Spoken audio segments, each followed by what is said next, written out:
senyuman kepada teman-teman kita yang ada di samping kiri kanan kita sebelum kita masuk ke dalam gereja. Terima kasih untuk senyuman yang menyenangkan hati. Tuhan Yesus memberkati. Bapak Mama, saudara-saudara yang dikasihi di dalam Tuhan kita Yesus Kristus, pada kebaktian kita di pagi hari ini, kita sama-sama belajar dari kebenaran firman Tuhan. Dari pertama Tawarik pasal 29 ayatnya yang ke-10 sampai ayatnya yang ke-19 dengan tema perenungan untuk kita, yaitu persembahan untuk pekerjaan pelayanan. Di awal perenungan ini saya ingin bercerita tentang pengalaman seorang pemuda dan atasannya. Satu kali ada seorang pemuda, dia berbicara dengan atasannya. Kemudian dalam pembicaraan itu, atasannya memberikan 3 pertanyaan kepada sang pemuda tersebut. Pertanyaan yang pertama, atasan bertanya kepada pemuda ini, apa yang akan Anda lakukan jika Anda mendapat warisan 2 miliar?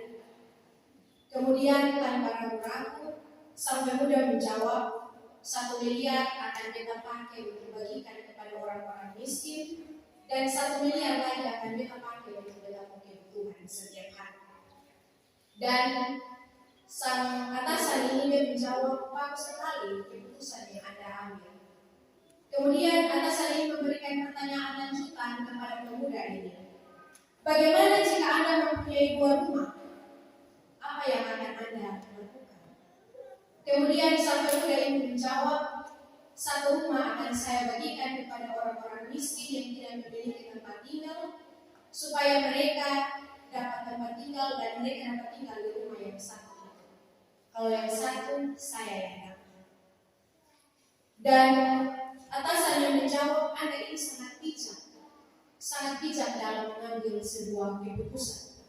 Kemudian atasan ini bertanya lagi kepada pemuda ini, apa yang Anda lakukan jika Anda memiliki 2 pasang sepatu? Sang pemuda tidak menjawab apa-apa. Kemudian atasannya bertanya, saudara, Anda memberikan 2 jawaban yang cepat dan tepat pada awalnya. Tetapi mengapa pertanyaan yang sepele ini Anda ragu-ragu dalam memberikan jawaban? Kemudian sang pemuda ini menjawab, Pak, saya tidak punya uang 2 miliar. Dan saya juga mungkin tidak punya rumah, tidak mungkin punya 2 buah rumah. Namun saya punya 2 pasang sepatu dan saya sangat membutuhkannya. Jadi tidak mungkin saya bagi ke orang lain. Bapak, Mama, saudara-saudara yang dikasihi di dalam Tuhan kita Yesus Kristus. Terkadang kita lebih mudah untuk berandai-andai dalam memberikan segala sesuatu. Kalau kita berpikir, kalau beta punya uang banyak, pasti kita bisa bagi banyak orang. Kalau beta punya kendaraan yang baik, pasti kita bisa tolong orang lain untuk membantu mereka mungkin antar ke pasar, atau antar ke rumah sakit, atau kebutuhan-kebutuhan yang lainnya pasti kita bisa membantu. Tetapi kalau kita memiliki sesuatu yang ada pada kita, seringkali hal itu sulit untuk kita bagikan. Seperti cerita tadi, saat dia ditawarkan dengan 2 miliar dan 2 rumah, dia bilang 1 akan beta berikan kepada orang yang membutuhkan. Tetapi saat ditanyakan dengan sepatu yang dia miliki, dengan apa yang ada pada dia mengambil keputusan untuk tidak memberikan kepada siapapun. Hal ini menjadi pelajaran penting dan menjadi bahan koreksi bagi kita.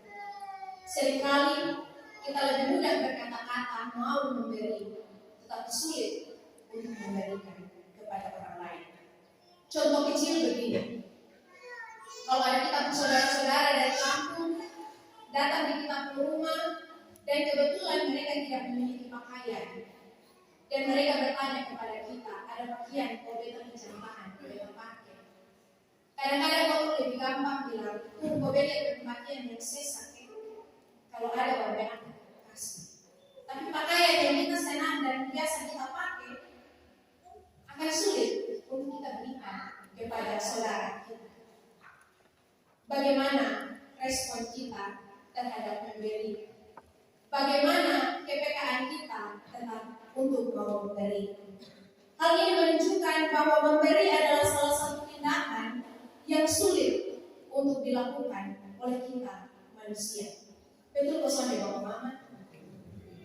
Ya. Saya juga mengakui bahwa seringkali memberi dari hal yang kita punya atau dari sesuatu yang sangat kita butuhkan adalah sesuatu yang sulit. Tapi kalau kita sudah ambil saat apa.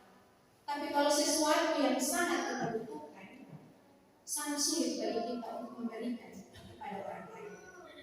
Tema kita pada hari ini persembahan untuk pekerjaan pelayanan. Kalau lihat tentang kata persembahan sendiri dari Kamus Besar Bahasa Indonesia, artinya persembahan artinya hadiah atau pemberian kepada orang yang terhormat. Kalau di dalam lingkungan gereja ada berbagai macam jenis persembahan. Yang pertama ada persembahan syukur atau persembahan kolektif yang biasa itu berlangsung di dalam ibadah-ibadah baik di dalam gereja maupun ibadah-ibadah rumah tangga atau di dalam ibadah-ibadah syukur biasanya sebagai bentuk ungkapan syukur kita kepada Allah atas berkat yang telah kita terima. Jenis persembahan yang kedua yaitu persembahan persepuluhan. Kita akan memberikan 10% dari hasil penghasilan yang kita kerjakan. Yang ketiga adalah persembahan natural. Sebagai bentuk ungkapan syukur kita dari hasil kebun, dari hasil sawah, dari hasil kita di laut, hasil kita di pasar, dan dimanapun itu. Kita akan memberikannya sebagai persembahan natural. Yang keempat adalah persembahan nasar. Persembahan nasar umumnya lahir dari perkumpulan khusus, baik secara keluarga maupun secara pribadi. Mereka berkumpul bersama-sama dan berdoakan, dan kemudian mereka memberikan persembahan itu ke gereja sebagai bentuk hubungan, sebagai permohonan kepada Tuhan. Dan yang kelima adalah persembahan sukarela, yang biasa kalau orang di dalam gereja kadang-kadang itu orang lihat dengan persembahan pembangunan atau persembahan syukur dan lain sebagainya. Persembahan untuk menopang pelayanan di dalam gereja. Dan pembacaan kita pada hari ini, pagi hari ini, masuk dalam persembahan yang jenis yang kelima yaitu persembahan untuk pembangunan rumah Allah. Bapak Mama, saudara-saudara yang dikasihi di dalam Tuhan kita Yesus Kristus. Jika di awal tadi kita mendengar cerita dan kita juga mengakui bahwa memberi ini adalah hal yang sulit, maka hari ini kita dapat belajar dari kisah orang-orang Israel saat mereka memberikan persembahan yang cukup banyak dengan sukarela, memberikan dengan sukacita, dan memberikan dengan tulus hati. Kenapa bangsa Israel bisa melakukan hal yang demikian? Sedangkan kita sendiri sebagai manusia kita mengakui bahwa memberikan kepada orang lain itu sangat susah. Memberikan dalam jumlah yang banyak itu sangat sulit. Tetapi kenapa bangsa Israel bisa dan mampu untuk melakukannya dalam persembahan mereka untuk pembangunan rumah Allah? Kalau kita melihat di dalam ayat-ayat yang ke-7, mereka menyerahkan untuk ibadah di rumah Allah 5.000 talenta emas, 10.000 dirham, 10.000 talenta perak, dan 18.000 talenta tembaga, serta 100.000 talenta besi. Mereka memberikan persembahan yang cukup banyak untuk pembangunan rumah Allah. Kita lihat dari ayat yang ke-7 ini dan apa yang mereka berikan dan apa yang bangsa Israel berikan untuk pembangunan rumah Allah ini. Kalau kita lihat di dalam ayat yang 7 itu dia mengatakan bahwa 5.000 talenta emas. 5.000 talenta emas. Kalau talenta ini dia adalah salah satu ukuran timbangan Timur Tengah. Dan satu talenta itu dia setara dengan 34 kilogram. Sehingga kalau bangsa Israel memberikan 5.000 talenta emas, artinya mereka memberikan 170 kg emas untuk persembahan rumah Allah. Itu sedikit Bapak Mama. Oke. Ayat bagian yang kedua, mereka memberikan 10.000 dirham. Mereka memberikan 10.000 talenta perak yang sebanding dengan 340.000 kilogram perak. Kemudian mereka memberikan 18.000 talenta tembaga sama dengan 612.000 kilogram tembaga. Dan pada bagian yang terakhir mereka memberikan 100.000 talenta besi yang setara dengan 3.400 kilogram besi. Mama, apakah itu persembahan yang mereka berikan itu persembahan yang sedikit? Tentu tidak. Itu adalah persembahan yang sangat banyak. Kalau orang Kupang bilang potong taher kalau baru bisa kasih persembahan yang begitu banyak. Tetapi persembahan yang mereka berikan ini tidak diberikan dengan muka panas, hati panas, bersungut-sungut, tidak. Mereka berikan dengan sukacita, mereka berikan dengan tulus hati kepada Tuhan. Apa kunci sehingga pelayanan mereka, apa yang mereka berikan kepada Tuhan ini tidak dengan hati yang panas, tidak dengan bersungut-sungut, tidak dengan pikir kali bagi nanti untuk sonde kalau potong kasih Tuhan begini. Kalau potong kasih Tuhan yang dalam jumlah banyak terus nanti potong kebutuhan bagaimana. Dan kadang-kadang potong sering berpikir potong bilang begini, Tuhan juga tahu potong kebutuhan jadi potong kasih sedikit. Tuhan tahu potong kebutuhan banyak. Seringkali kita bersembunyi dengan kalimat-kalimat seperti itu yang membuat kita sulit untuk memberikan yang terbaik bagi Tuhan. Tetapi di pagi ini firman Tuhan datang dan memberikan kepada kita pelajaran penting dari kehidupan bangsa Israel. Kenapa mereka bisa kasih persembahan yang banyak itu dengan hati yang sukacita, dengan hati yang bersukaria dan dengan tulus hati. Ada dua alasan penting yang menjadi landasan bangsa Israel memberikan persembahan dengan sukacita kepada Tuhan. Alasan yang pertama, karena bangsa Israel mengakui bahwa Tuhanlah yang mempunyai segala sesuatu dan tidak ada ketakutan untuk memberikan persembahan bagi pelayanan. Bangsa Israel akui bahwa Tuhan yang punya semua. Jadi kalau potong kasih ke Tuhan pun jangan karena ragu-ragu. Ada seorang penulis dia bernama Lindsay Wagner. Dia menulis kata-kata tentang persembahan. Dia bilang begini, Anda hanya memberikan apa yang harus Anda berikan sebagai persembahan, dan biarkanlah Tuhan yang menangani sisa. Jadi kalau potong berikan persembahan kepada Tuhan, jangan karena pikir potong untung atau rugi. Jangan karena pikir potong dapat keuntungan atau sonde. Tetapi hari ini firman Tuhan dan ciri kehidupan bangsa Israel mengajarkan kepada kita. Jangan karena ragu-ragu untuk memberikan persembahan kepada Tuhan. Sehingga penting bagi kita untuk kita hilangkan dari kita pemikiran beta kasih persembahan maka habis kebutuhan ke mana. Beta kasih persembahan nanti anak-anak ke sekolah ke mana.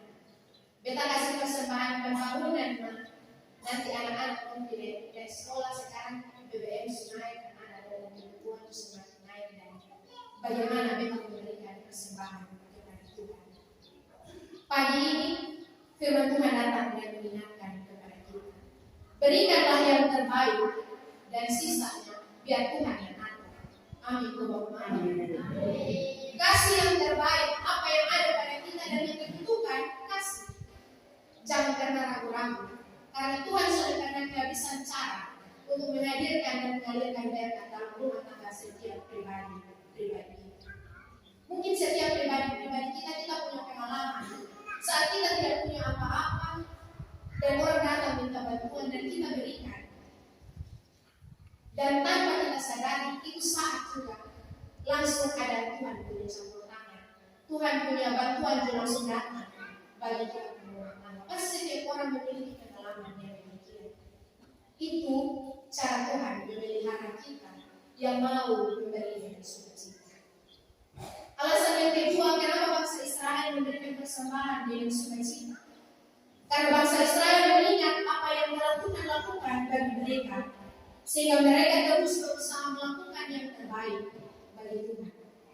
Kalau kita mulai baca di dalam kisah-kisah perjanjian lama, di situ kita menemukan bagaimana kisah bangsa Israel saat mereka berada di perjuangan, saat mereka dibawa dan dituntut Tuhan untuk menuju ke Kanaan. Dalam proses perjalanan mereka di padang gurun, saat mereka tidak punya apa-apa lagi, Tuhan mampu memberikan kepada mereka makanan dan minum. Tuhan tidak pernah meninggalkan mereka. Tindakan Tuhan seperti itu yang mengingatkan bangsa Israel untuk terus memberikan semua kepada Tuhan. Karena Tuhan mempunyai sungguh luar biasa dalam potong hidup. Jangan pernah ragu-ragu untuk kasih dengan boleh. Sehingga bangsa Israel tidak menjadi ragu-ragu di saat mereka mempersembahkan dalam jumlah yang banyak kepada pelayanan pembangunan rumah Allah.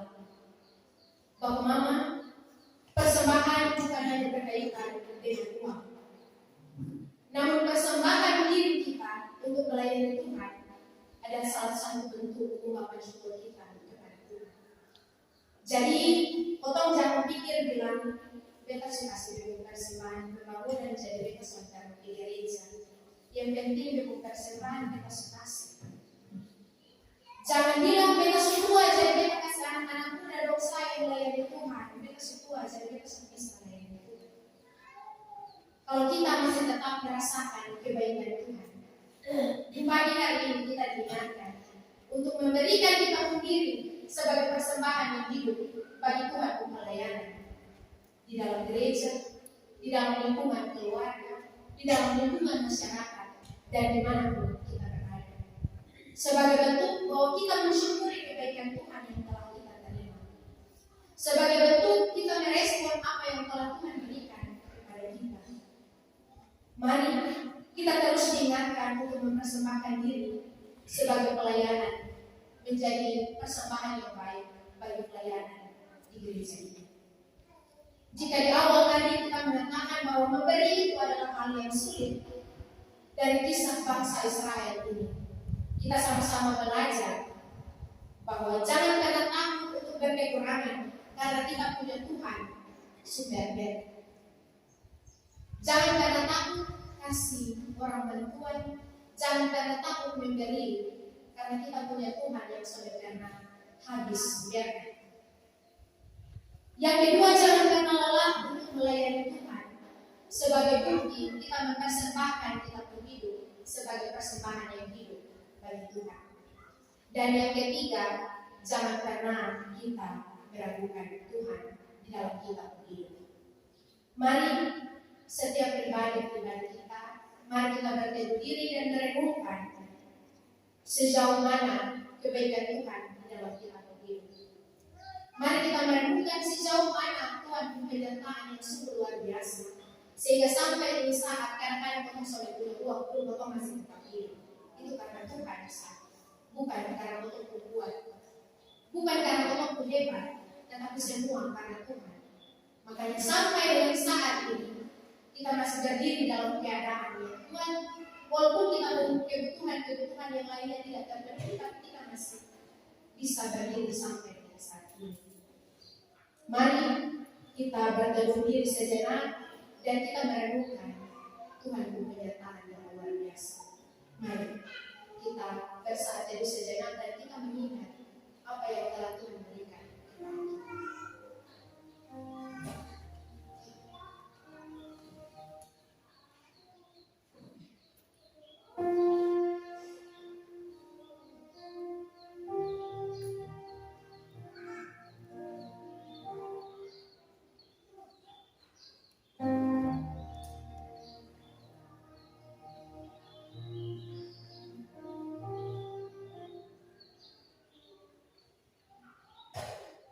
Perjalanan saya sejauh ini semua karena Tuhan.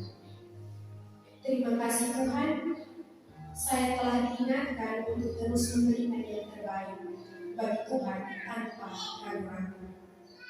Tuhan memberkati agar saya siap menjadi persembahan yang hidup dimanapun saya berada. Sehingga dimanapun saya berada, disitulah nama Tuhan selalu dipuji dan dimuliakan. Tuhan menolong dan